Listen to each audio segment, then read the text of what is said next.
Good afternoon, everybody, and welcome to the afternoon meditation. This morning, in the wonderful meditation that we heard from Viv, the focus was on the fleshly aspects. This afternoon, the aim is to have more focus on the mystical.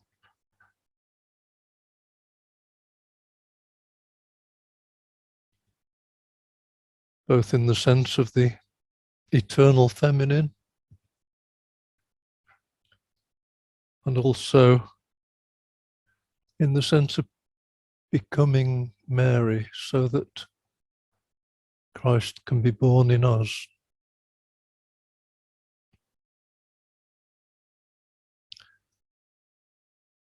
The notion of the eternal feminine can be found across cultures and through time.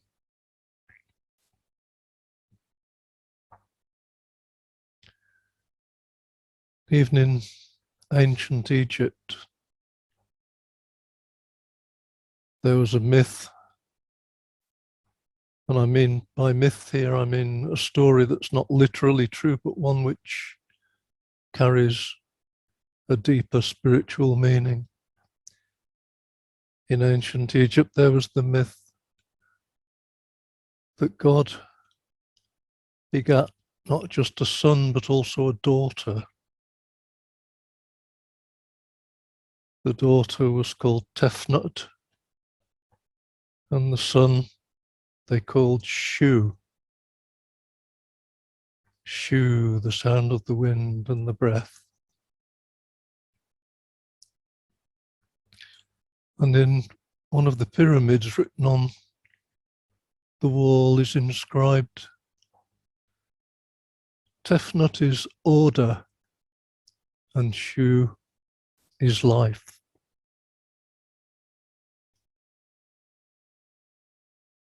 They could see that without order, there can be no life. The two are inseparable. And they regarded that as the female and the male in their myth. In Christianity, the eternal female is characterized as Sophia, or wisdom.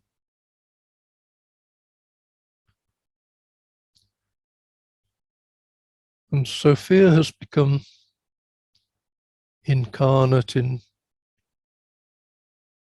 two ways.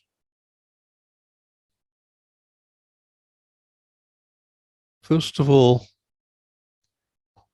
in her role as Mother Earth, she has birthed the cosmos. And we can read that in the Wisdom of Solomon, where we're told that she spans the world in power from end to end and gently orders all things. She is initiated into the knowledge that belongs to God, and she chooses what his works are to be. Again, the theme of bringing order is there.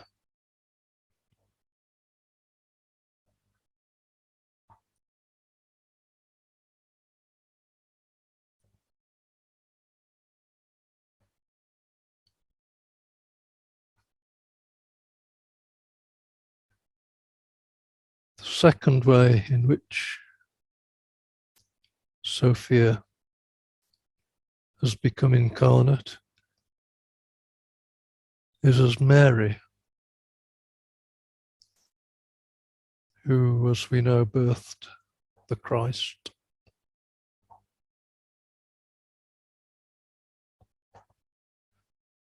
And Meister Eckhart, in one of his sermons, emphasized the importance of this birth happening in us. Indeed, he suggested that that was the whole point.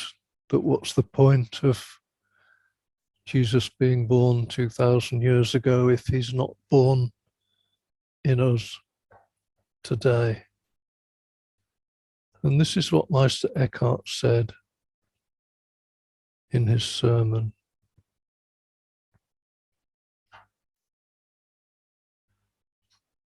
What does it avail me that the birth is always happening if it does not happen to me?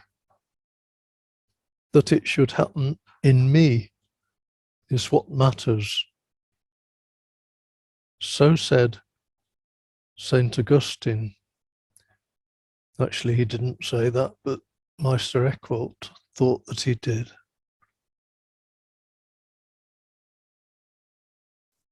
So again, what does it avail me that the birth is always happening? The eternal birth of Christ is always happening. If it does not happen to me, that it should happen in me is what matters. And Eckhart goes on, we shall therefore speak of this birth, of how it may take place in us and be consummated in the virtuous soul. Whenever God the Father speaks his eternal word in the perfect soul, if God is to speak his word in the soul, she must be at rest and at peace. Then he speaks in the soul his word and himself.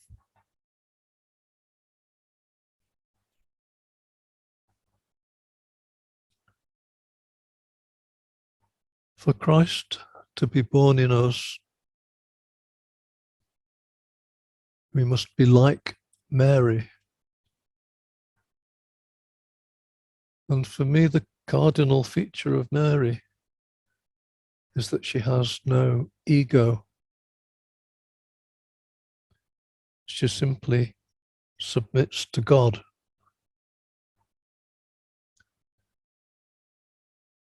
To be like Mary, we must do the same.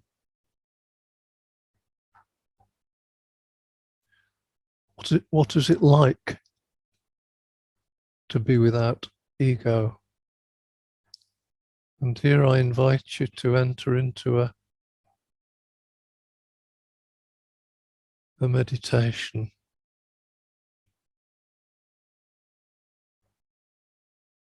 So first, let us settle bodily.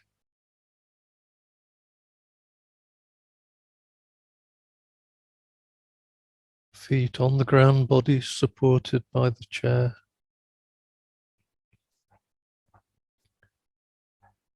And relaxing more and more in our body.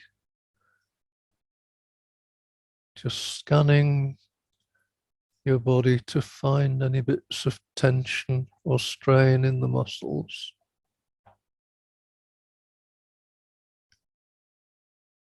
Starting at the feet, ankles, lower legs, any bits of tension in the lower legs. Just let that float away so that you relax more and more and feel the relaxation just passing up into your thighs. Any bits of strain or tension in the thighs, just let that float away and feel that relaxation flowing up into your body, into your back and your abdomen and your chest, relaxing more and more, deeper and deeper in relaxation. Feel the relaxation flowing up into your neck and head and face. Any bits of tension that you feel, just let go of that and let it float away into your shoulders and right down your arms to your fingertips. Any bits of tension, let go of them, let them float away. And as you relax more and more in your body, so your mind becomes calmer and calmer. You can focus on your breathing, saying, breathing in, I know that I am breathing in. Breathing out, I know that I am breathing out. Breathing in and breathing out. And with each breath, becoming more and more relaxed and calmer in your mind. And staying with the breath.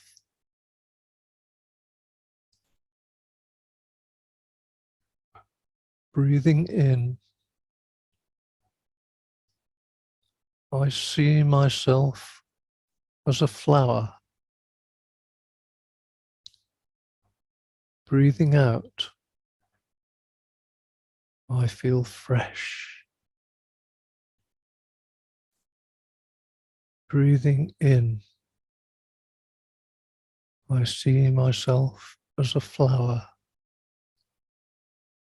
Breathing out, I feel fresh. Breathing in, flower. Breathing out, fresh. I invite you to stay with that for a little time.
Breathing in, flower. Breathing out, fresh.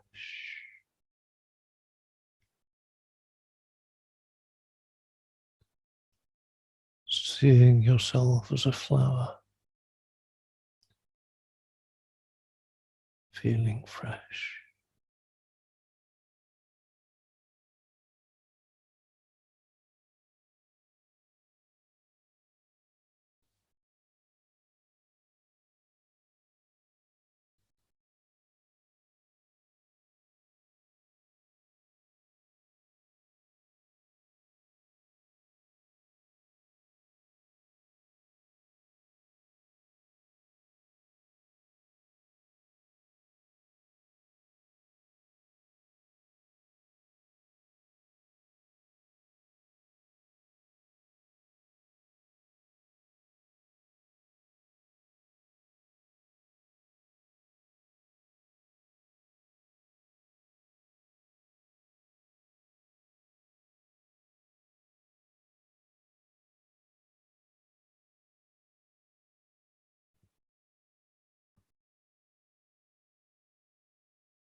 A flower has no ego.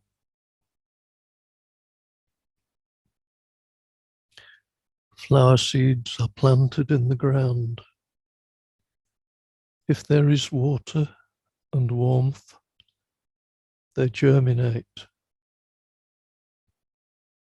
They are nourished by the soil and by the air. They get energy from sunlight. One day, they may blossom into beautiful flowers.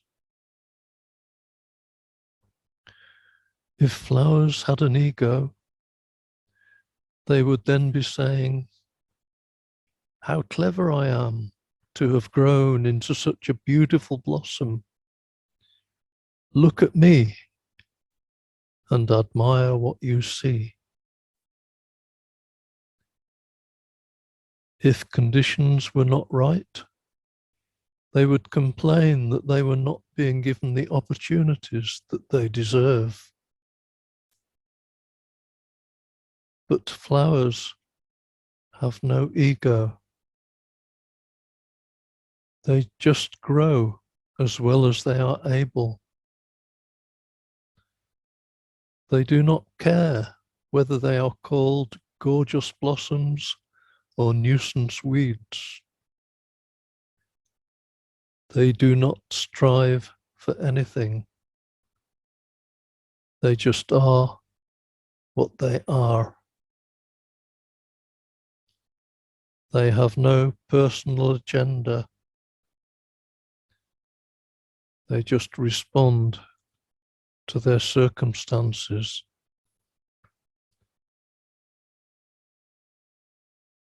This is the egoless state.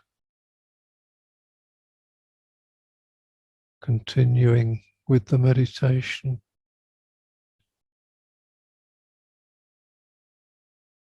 Feeling ourselves to be a flower without an ego, just playing its part in harmony with the cosmos.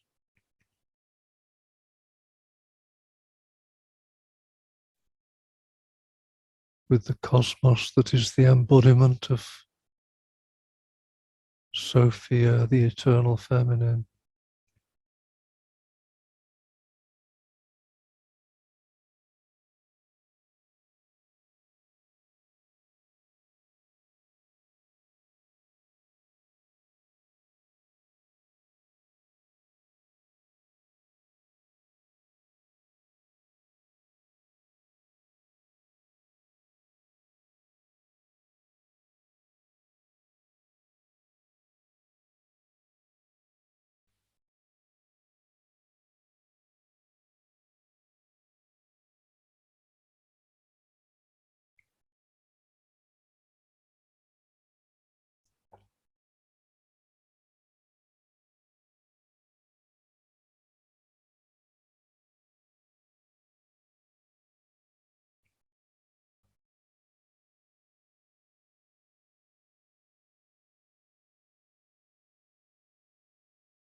Although we might have some inkling of what it's like to have no ego, getting there is very difficult.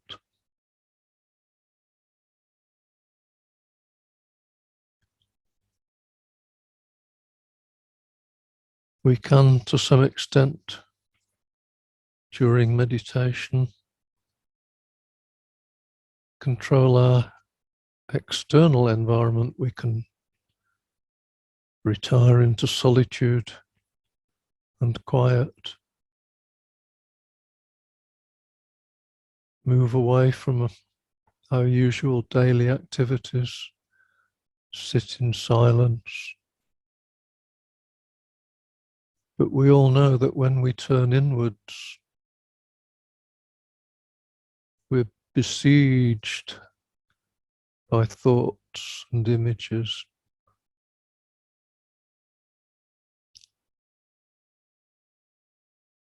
We may have our own approach to dealing with this.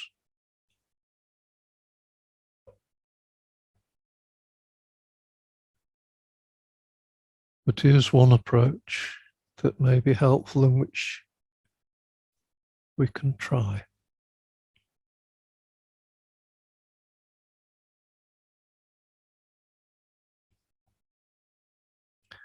Here it is. And this comes from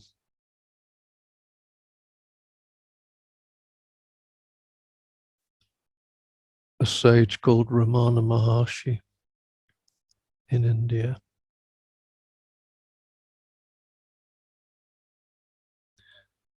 When thoughts arise, one should not pursue them, but should inquire, to whom do they arise? It does not matter how many thoughts arise. As each thought arises, one should inquire with diligence, to whom has this thought arisen?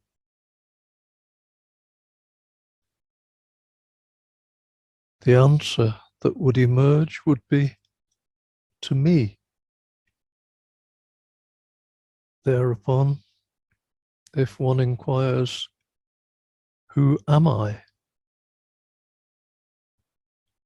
The mind will go back to its source, and the thought that arose will become quiescent. With repeated practice in this manner, the mind will develop the skill to stay in its true self, which for us as Christians is the Christ.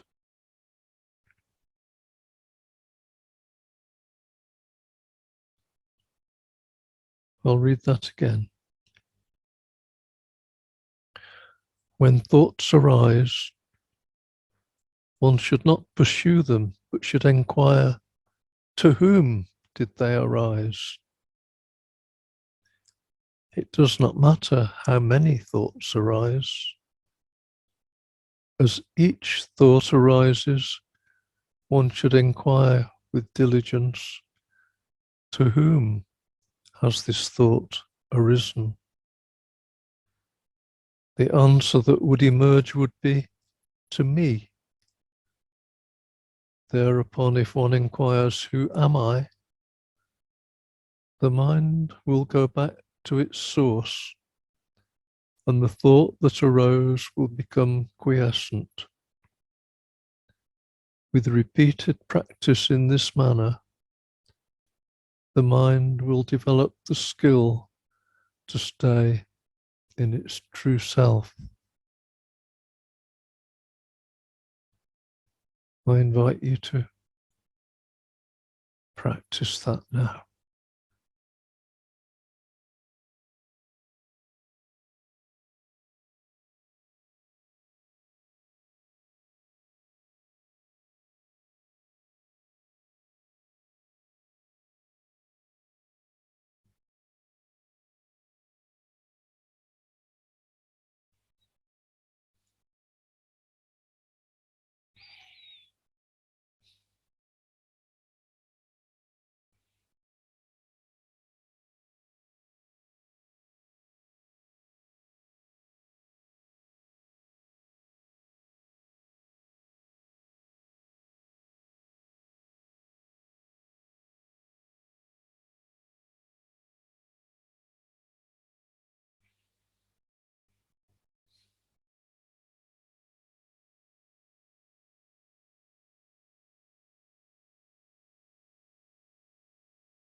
The simple message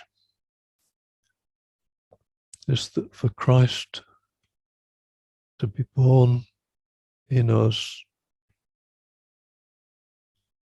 we must be like Mary. And the essence of Mary is that she has no ego.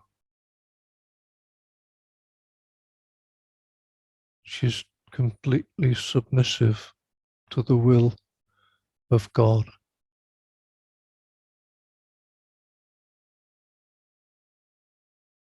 Not following her will through the ego, but following God's will, saying yes to God.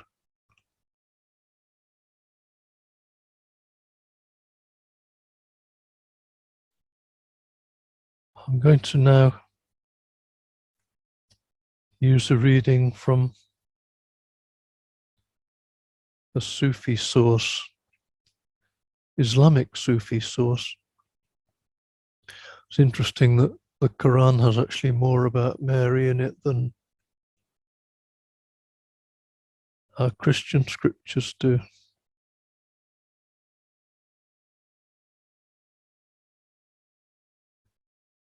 It's from Sheikh Mustafa Ozak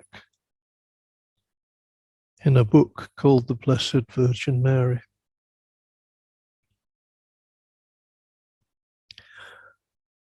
To advance along the ascending way, one enters solitude and seclusion, not necessarily in a literal sense,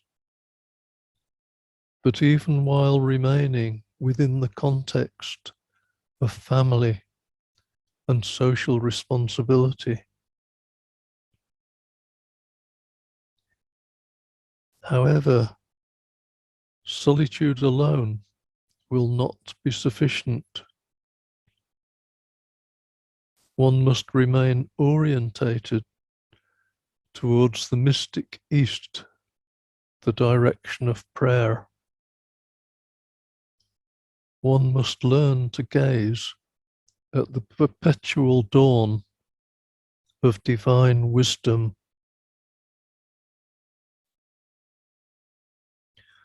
After entering that solitary room facing east, which is inwardness and simplicity of mind and heart, one can contemplate divine beauty manifest through the transparent creation, the universe in its pristine nature, untouched by conventional conceptuality. Gradually, one's being becomes more peaceful, harmonious, integrated.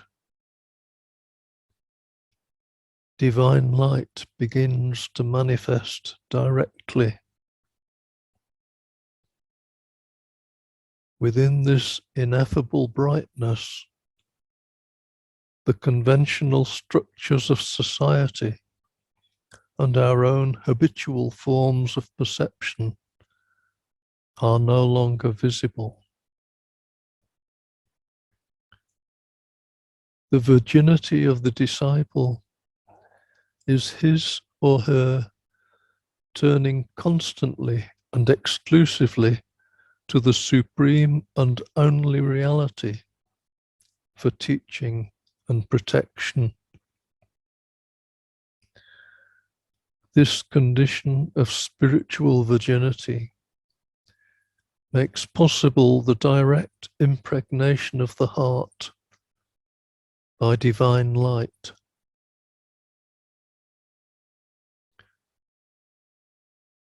After this pregnancy of the heart, to which ancient Syrian Christian saints also refer, the disciple withdraws into the secret oasis of inwardness,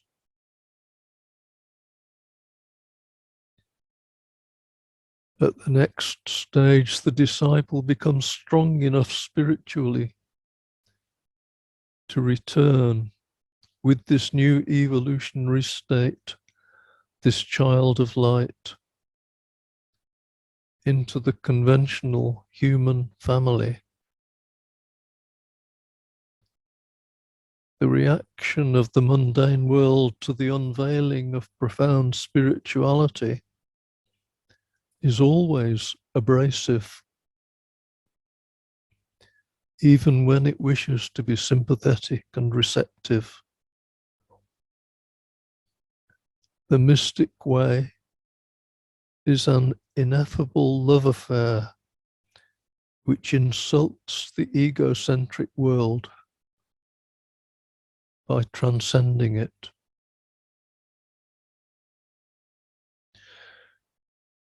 The ego no longer speaks to the world, but asks the newborn child to speak.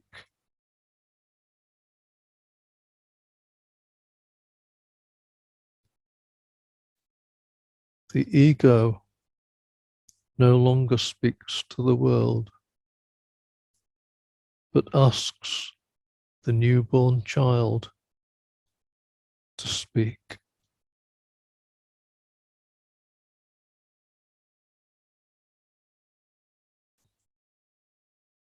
That concludes the meditation.